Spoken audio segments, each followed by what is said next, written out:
विद्यार्थी बालमित्रांना नमस्कार। आता फक्त एक दिवसच शिल्लक आहे, तो म्हणजे आजचा दिवस। आणि आजच्या दिवसामध्ये आज हसत खेळतच रिव्हिजन करायची आहे, जास्त टेन्शन घ्यायचं नाही आणि परीक्षेला सामोरं जायचं आहे आपल्याला। तर स्वागत आहे तुमचं आपल्या केकेट ऑफ एज्युकेशन या युट्यूब चॅनलवरती। आणि आज आपण हसत खेळत काही प्रश्नांचा सराव करणार आहोत।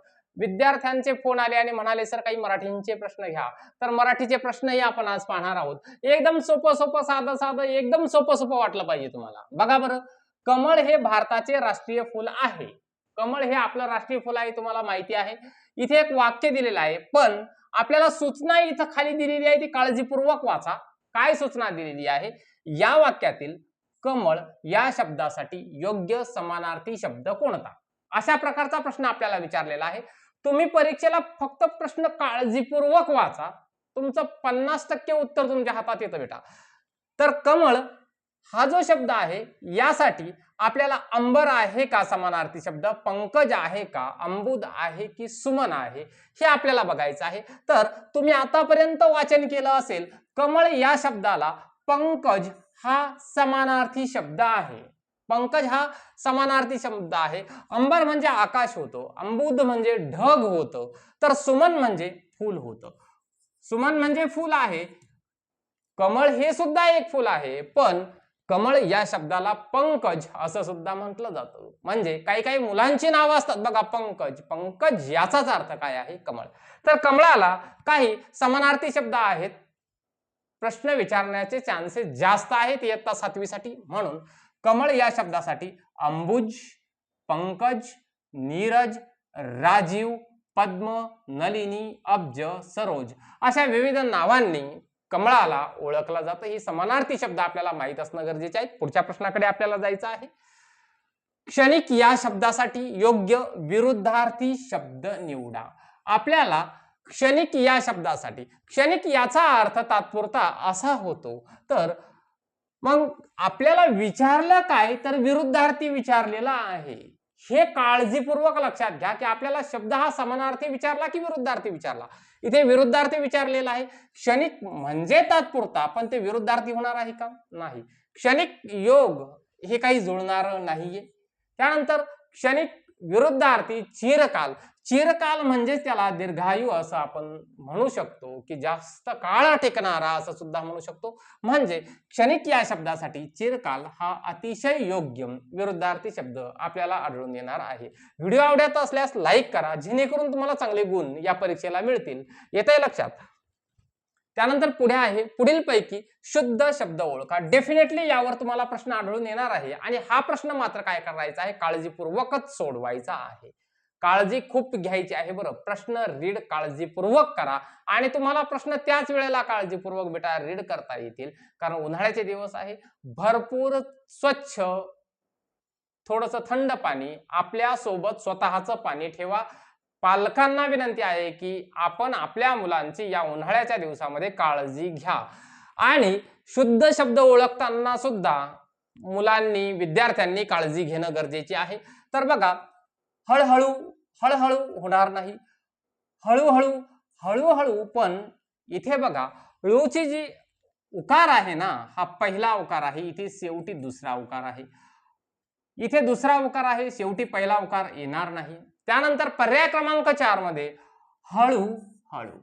विद्यार्थी बालमित्रांनो, एक गोष्ट इथे काळजीपूर्वक लक्षात घ्यायची आहे, ज्या वेळेला एखादा शब्द त्याची दुरुक्ती होत असेल, तर त्यावेळेला दुसरं अक्षर आणि चौथ्या अक्षराला उकार किंवा वेलांटी असेल, तर ती नेहमी दीर्घ असते, हे लक्षात ठेवायचं आहे। हा मुद्दा तुम्हाला तुमच्या परीक्षेमध्ये कामाला येणार आहे। अशा स्वरूपाचा प्रश्न तुम्हाला निश्चितच तिथे आढळून येईल। जरी हाच शब्द नाही आला तरी सुद्धा एक गोष्ट लक्षात ठेवायची आहे, दुसरे अक्षर आणि चौथे अक्षर हे काय असणार आहेत तुमचे, तर दीर्घ असणार आहेत। याकडे काळजीपूर्वक लक्ष देणं गरजेचं आहे। आणि विद्यार्थी, शुद्ध शब्द ओळखा यामध्ये निश्चितच प्रश्न चुकून येतात, पण तुमचा मात्र नक्कीच प्रश्न चुकणार नाही। चला पुढच्या प्रश्नाकडे जायचं आहे। सर्व आबालवृद्ध निरोगी असणे हीच ईश्वराकडे मागणी आहे, असं एक वाक्य आपल्याला दिलेलं आहे, आणि विचारलं काय, आबालवृद्ध या शब्दाचा योग्य अर्थ ओळखा। आबालवृद्ध म्हणजे काय हे आपल्याला ओळखायचं आहे. तर आबालवृद्ध म्हणजे फक्त म्हातारी माणसे, फक्त म्हातारी माणसे म्हणजे वृद्ध होतील. पण आबालवृद्ध असं म्हटलेलं आहे. वृद्धाश्रमातील लोक वृद्धाश्रमामध्ये वृद्ध लोक राहतात, म्हणजे यांच्यामध्ये आणि यांच्यामध्ये काही विशेष काही तफावत वाटते का बरं? म्हणजे ते वयस्कर लोक आहेत, मग हा शब्द फक्त वयस्कर लोकांसाठी आहे का? तर नाही. गरीब लोक, आबालवृद्ध म्हणजे फक्त गरीब काम नाही, तर आबालवृद्ध म्हणजे लहानांपासून म्हाताऱ्या माणसांपर्यंत. आबालवृद्ध म्हणजे लहानांपासून म्हाताऱ्या माणसांपर्यंत त्यांना शब्द वापरला जातो आबालवृद्ध. येतंय लक्षात? चला पुढच्या प्रश्नाकडे जायचं आहे आपल्याला. सोहम म्हणाला, मोहनने तरी कुठे जनार्दनचे घोडे मारले. एक वाक्प्रचार तुम्ही इथे वाचला असेल, घोडे मारले, आणि तुम्हाला वाक्प्रचाराचा सरळ सरळ अर्थ नाही विचारणार परीक्षेला, तर असं काहीतरी वाक्य दिलेलं असेल आणि त्या वाक्यामध्ये कुठेतरी एखादा वाक्प्रचार टाकून दिलेला असेल आणि त्यातून तुम्हाला योग्य अर्थ शोधायचा आहे. तर बघा, घोडे मारणे या वाक्प्रचाराचा अचूक अर्थ ओळखा. घोड्याची हत्या करणे असा डायरेक्ट अर्थ वाक्प्रचाराला कधीच नाही घ्यायचा, कारण आपली जी मराठी भाषा आहे या मराठी भाषेमध्ये म्हणी आणि वाक्प्रचार आपण सातत्याने वापरत असतो. म्हणजे त्याचा शब्दशः अर्थ घ्यायचा का? नाही. तर नुकसान करणे, घोडे मारणे म्हणजे नुकसान करणं. येतंय लक्षात? म्हणजे काहीतरी नुकसान घडलेलं आहे आणि घोडे मारणे या शब्दाचा वाक्प्रचाराचा अचूक अर्थ काय होतो? नुकसान करणे हाच होत आहे. व्हिडिओ आवडत असल्यास लाईक करा. आणि बऱ्याचशा विद्यार्थी मित्रांचे मला फोन येतात की सर आम्ही व्हिडिओ शेअर केलेला आहे, आणि एक अभिमानाची गोष्ट ही आहे की ज्या शिक्षकांनी अविरतपणाने मेहनत घेतलेली आहे विद्यार्थी बालमित्रांनो आपल्यासाठी, अशा शिक्षकांनी हे आपल्या चॅनलचे व्हिडिओ जे आहेत हे शाळांमध्ये, आज डिजिटल शाळा झालेल्या आहेत, या शाळांमध्ये सुद्धा त्यांच्या त्या स्क्रीनवरती दाखवलेला आहे. मी शतशः नमन करतो त्या शिक्षक बांधवांना सुद्धा आपल्या व्हिडिओच्या माध्यमातून.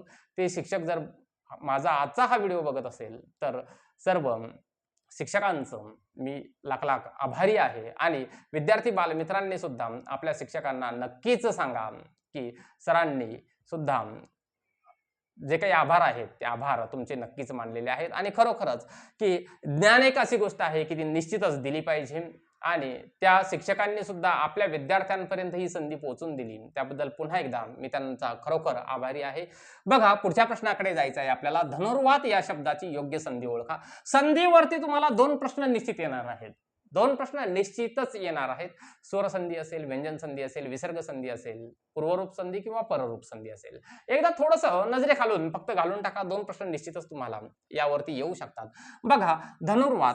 धनुर्वात हा शब्द आपल्याला बेटा दिलेला आहे. धनुर्वात असा शब्द दिलेला आहे. आता प्रथमतः काय करावं लागतं आपल्याला, तर या शब्दाची फोड करून त्याचं काय करावं लागतो? विग्रह करावा लागतो. आणि विग्रह तुम्ही निश्चितच करू शकत असाल, कारण विद्यार्थी बालमित्रांना हे खूप सारं आवडतं. याचा अर्थ काय होतो?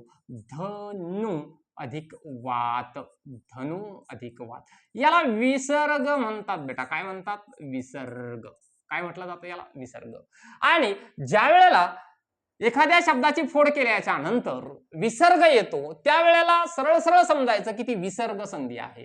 जर समजा इथे काय आलेला आहे? स्वर आलेला आहे, तर आपण त्याला काय म्हणतो? स्वरसंधी असं म्हणतो. ज्या वेळेला स्वर एकत्र येतात त्यावेळेला स्वरसंधी म्हटलं जातं. ज्या वेळेला व्यंजन एकत्र येतात त्यावेळेला व्यंजन संधी असं म्हटलं जातं. आलं लक्षात?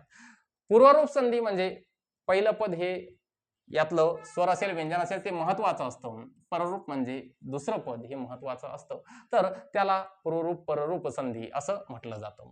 बघा, पुढे एक प्रश्न दिलेला आहे. वक्तृत्व स्पर्धेत कोण सहभागी होईल? असं एक वाक्य दिलेलं आहे आणि आपल्याला काय विचारलेलं आहे? तर सर्वनामाचा प्रकार ओळखायचा आहे.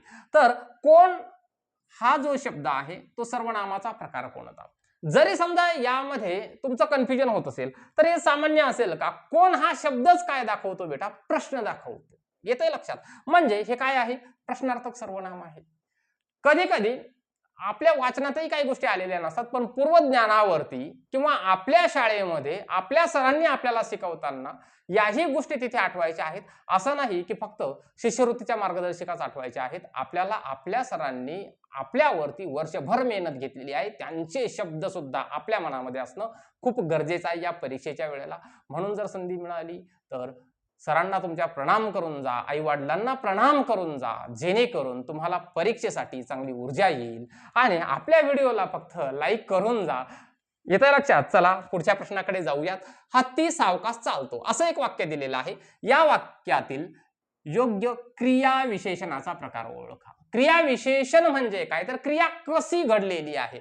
आता हत्ती चालतो ही क्रिया आहे, पण ती क्रिया घडली कशी, तर हत्ती सावकाश चालतो, क्रिया सावकाश घडते, म्हणजे ती क्रिया घडण्याची काहीतरी रीत दाखवलेली आहे. काय दाखवलेली आहे? रीत दाखवलेली आहे. इथे जर समजा तुम्हाला एखादं स्थळ दाखवलेलं असेल, ठिकाण दाखवलेलं असेल आणि तर त्या वेळेला स्थळवाचक म्हटलं जातं. वेळ दाखवलेली असेल तर कालवाचक म्हटलं जातं. इथे रीत दाखवलेली आहे म्हणून रीतिवाचक. परिणाम म्हणजे एखाद्या गोष्टीचा परिणाम जर समजा या क्रियापदावरून दाखवलेला असेल तर त्याला परिणामवाचक क्रियाविशेषण असं म्हटलं जातं.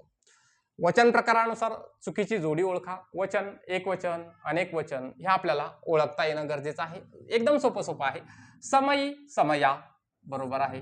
एकवचन, अनेक वचन. बी, बिया, एकवचन, अनेक वचन बरोबर आहे. आजी, आजा, आजा. हे आजा म्हणजे या पद्धतीने आजा आहे बरोबर. आजा, जलया असं जर आलं तर त्याला चुकीचं कन्सिडर करा. माळ, माळ्या.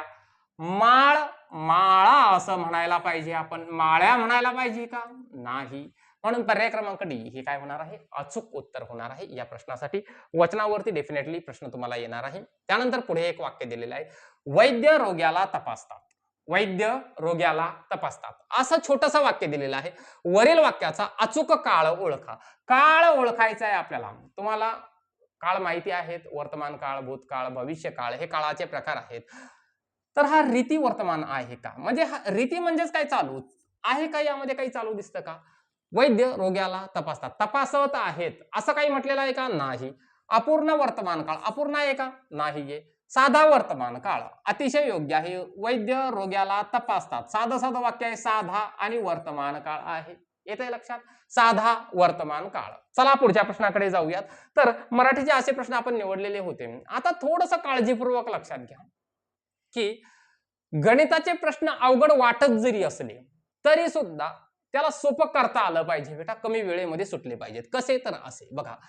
एका संख्येत 13 मिळवून 8 ने भागल्यास, मुळात काय म्हटलेलं आहे, सुरुवातच अशी झालेली आहे एका संख्येत. आता एका संख्येत म्हणजे संख्या माहीतच नाहीये, तशा वेळेला सरळ सरळ ती संख्या x आहे असंच म्हणायचं. काय म्हणायचं? x आहे असंच म्हणायचं. एका संख्येत 13 मिळवून, किती मिळवून? 13. मिळवणे म्हणजे काय? बेरीज करणे. मिळवून 8 ने भागल्यास, भागल्यास म्हणजे असं करून टाका, असं असं. येतंय लक्षात? चूक अशी करू नका परीक्षेला की x अधिक 13 भागिले 8. इथे कन्फ्युजन होऊन जाईल बेटा तुमचं. कारण या पद्धतीने जर सोडवलं ना तर उत्तराकडे लवकर पोहोचतं माणूस, बाकी काही नाही. हे चुकीचं आहे अशातला भाग नाहीये, पण मात्र त्यामुळे तुमचा गोंधळ निर्माण होईल आणि तिथे तुम्हाला कच्चं काम करायचं आहे.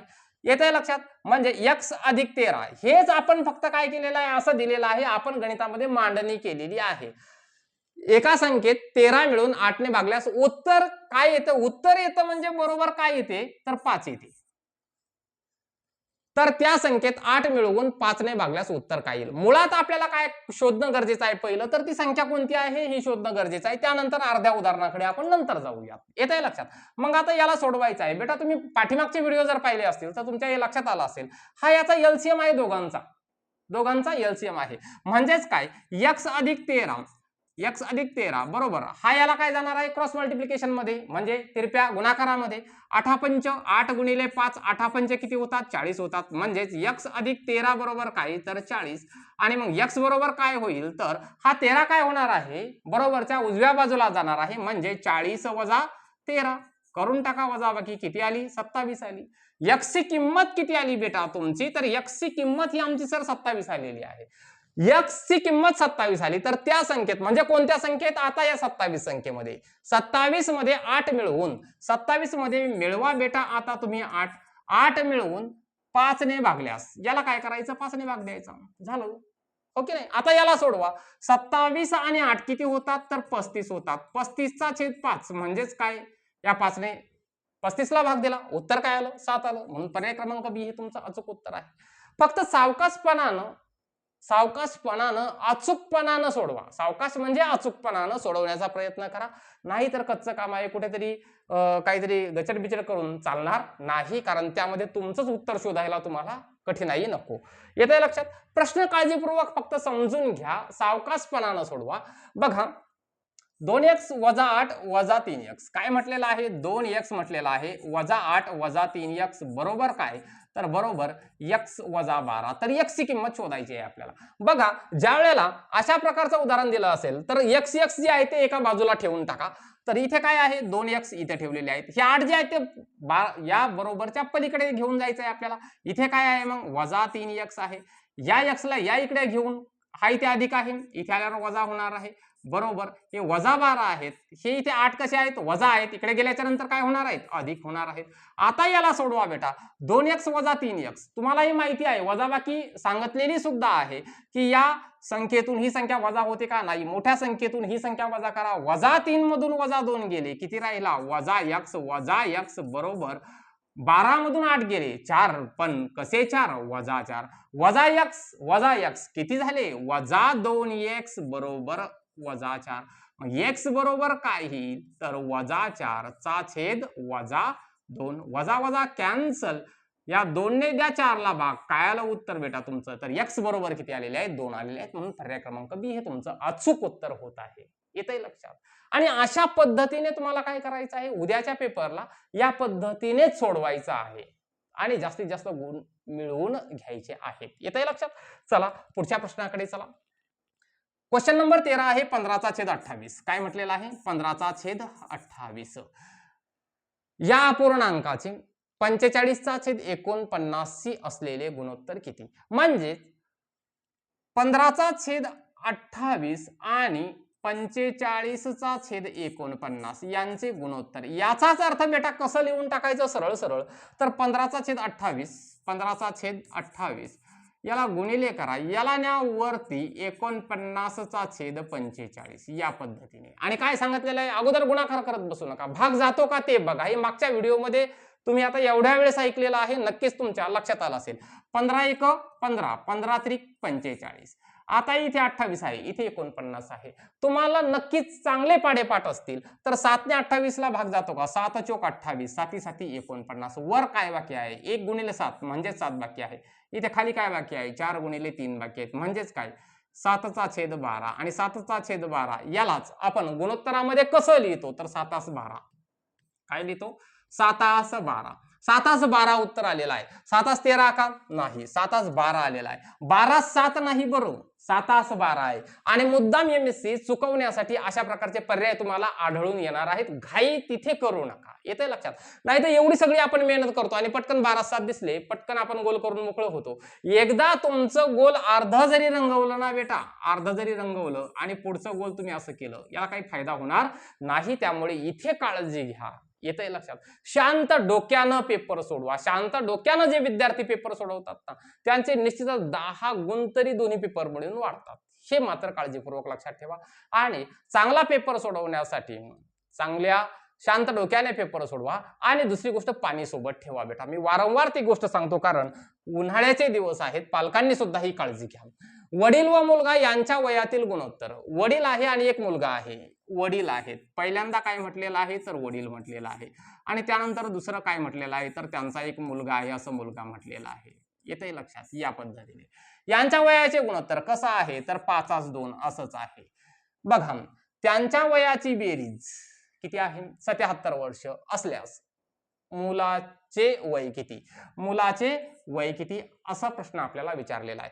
मला एक सांगा, इथे ज्या वेळेला गुणोत्तर दिलेलं असतं त्यावेळेला वडिलांचं वय जे आहे, समजा ते 5x आहे आणि मुलाचं वय आहे किती? तर 2x आहे. आता या संख्या आहेत असं कन्सिडर करायचं आहे आपण. म्हणजेच काय? तर वडिलांचं वय अधिक मुलाचं वय बरोबर दोघांच्या वयाची बेरीज किती आलेली आहे? 77 आलेली आहे.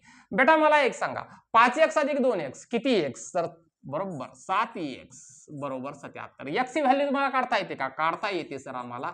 77 इथे गुणाकारात आहेत, इथे गेल्यावर भागाकाराच्या स्वरूपात जातील. उत्तर आलं सर आमचा 11. म्हणजे x बरोबर किती किंमत आलेली आहे? तर 11 किंमत आलेली आहे. पण इथे काय म्हटलेलं आहे? वडिलांचं वय 5x आहे, मुलाचं वय 2x आहे. मग एक्सची किंमत 11 आहे म्हणजे मुलाचं वय बरोबर काय, मुलाचे वय किती आहे बेटा, तर 2x आहे आणि x ची किंमत किती आहे 11 आहे म्हणून 2 गुणिले x ची किंमत 11, 11 दोन्ही 22 वर्ष हे काय झालेलं आहे, मुलाचं वय झालेलं आहे, म्हणून पर्याय क्रमांक सी हे अचूक उत्तर आहे तुमचं. येतंय लक्षात? व्हिडिओ आवडत असल्यास लाईक करा, कारण हे तुम्हाला येणार आहे उद्याच्या पेपरला कामाला. समजलं? चला पुढच्या प्रश्नाकडे जायचं आहे. मध्ये एकदा आपण गणिताचा व्हिडिओ टाकला होता आणि कोणीतरी कमेंट मध्ये टाकलं होतं की सर एखादा हा रेल्वेवरचा प्रश्न जो आहे याचंही उत्तर आम्हाला सांगा. उत्तर सांगण्यापेक्षा म्हटलं प्रश्नच घेऊयात आपण. चला काय म्हटलेलं आहे, 600 मीटर लांबीच्या तासी 54 किलोमीटर वेगाने जाणाऱ्या आगगाडीला एक विजेचा खांब ओलांडण्यास किती वेळ लागेल. समजा इथे एक विजेचा खांब आहे बेटा, अशी एक आगगाडी चाललेली आहे रेल्वे ट्रॅकने आणि या रेल्वे गाडीची लांबी आहे 600 मीटर. किती आहे 600 मीटर. आणि या रेल्वे गाडीला असा एक विजेचा खांब आहे, तो ओलांडून पुढे जायचा आहे. मग ओलांडून पुढे जायचा याचा अर्थ काय असतो, तर हे इंजन आहे, इथे इंजन आहे, या इंजन पासून शेवटच्या टोकापर्यंत हे 600 मीटर. हे काय होतं मुळात लक्षात ठेवा, हे आहे अंतर. येतंय लक्षात. आणि हे जे आहे ह्या अंतराचा जो काही फॉर्म्युला आहे म्हणजे सूत्र आहे ते तुम्हाला माहीतच पाहिजे. अंतर बरोबर काय, तर अंतर बरोबर वेग गुणिले वेळ. हा फॉर्म्युला तुम्ही लक्षातच ठेवा बेटा. येतंय लक्षात. फक्त आता इथे काळजी काय घ्यायची आहे, आपल्याला जे अंतर आहे ते मीटर मध्ये दिलेलं आहे बरोबर. त्यानंतर वेग जो दिलेला आहे ना तो किलोमीटर प्रति तास असा दिलेला आहे. आणि म्हणजे हे युनिट वेगवेगळे आहेत, एकक वेगवेगळी आहेत. मग याला काय करायचं सर, याला काही नाही करायचं बेटा. तर अंतर किती आहे तुमचं, तर 600 मीटर मध्ये दिलेलं आहे.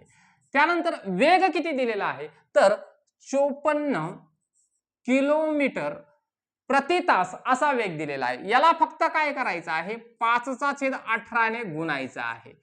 गुणिले वेळ तुम्हाला काढायला सांगितलेला आहे. वेळ तुम्हाला काढायला सांगितलेला आहे की खांब ओलांडण्यास किती वेळ लागेल, 5/18. आता हे 5/18च का, असाही प्रश्न निर्माण होऊ शकतो.